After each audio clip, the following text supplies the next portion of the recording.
Mike is a 50-year-old blue belt. He has 3 other videos on the channel. He got his blue belt. He hasn't been on the channel in about 3 months. We have different training schedules, but he got his blue belt about 6 months ago, maybe a little bit around that time. So he's a somewhat seasoned blue belt. And as you can see, we're starting off with standing.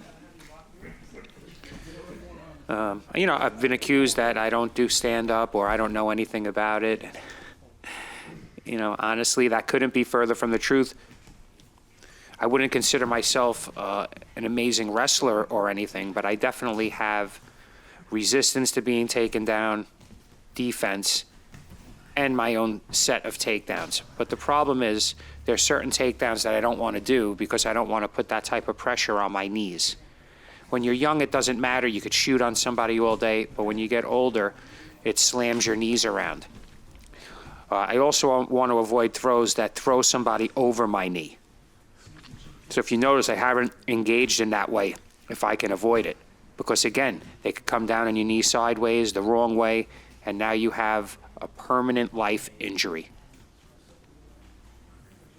Something that will bother you for the rest of your life. Meanwhile, we're here for self-cultivation. So, as you could see, I pulled guard. Why?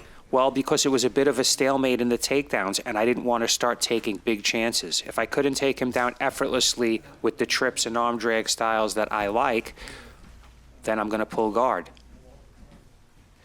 Now, Mike's been using a lot of things that I've shown him over time. He also watches the channel, and you really see it in his jiu-jitsu.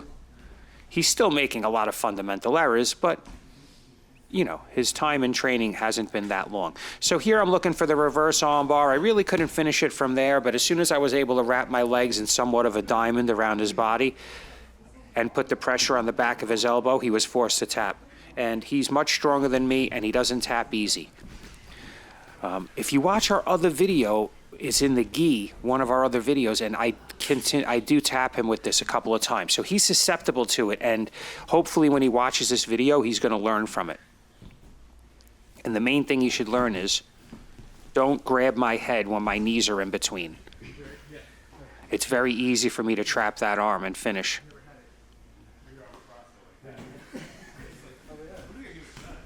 So now I have him loaded up on my leg. Again, you need to be flexible to do this.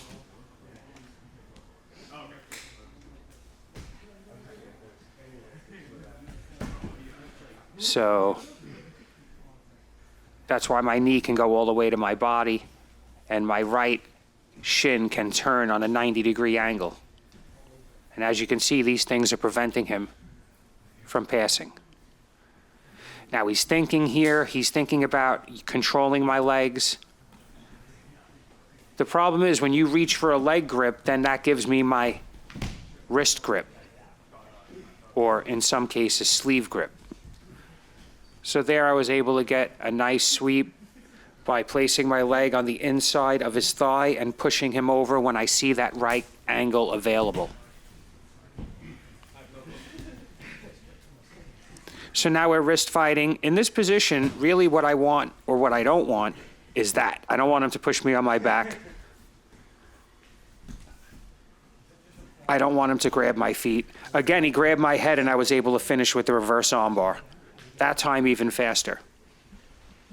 Don't grab my head if my knees are in between. If your partner's knees are in between and you grab their head, it makes your arm very susceptible. And this is what I'm showing him here. And why that arm bar becomes so easy. And it's just a great threat in general if someone grabs your head. And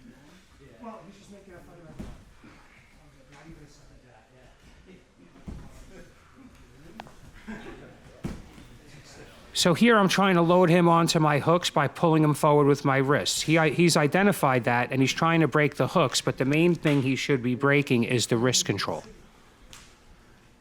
Just pull your arm out, up, and away.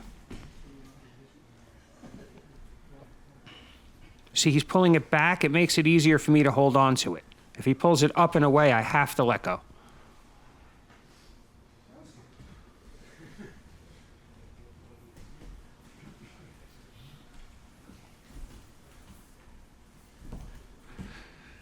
That's like an experimental guard I've been working with.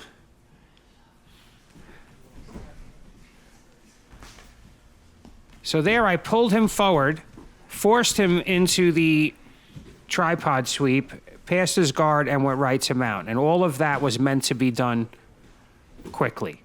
A lot of times at the end of the round, if you want to see where your athletic performance combined with your jiu-jitsu would be, I feel that it's okay for you to turn it up a little bit for 20 seconds, just to see what would have happened if you were really going.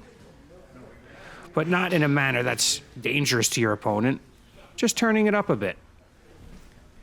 So here I'm looking for the gift wrap.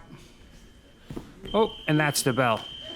So I hope you learned a little bit about how to avoid the reverse armbar, which is more important as a beginner, and how to apply it. But thank you for watching. New rash guard coming out. Check X Marshall. The link is in the description. Use Jits over 50 for 10% off. Please like, share, and if you haven't already, subscribe.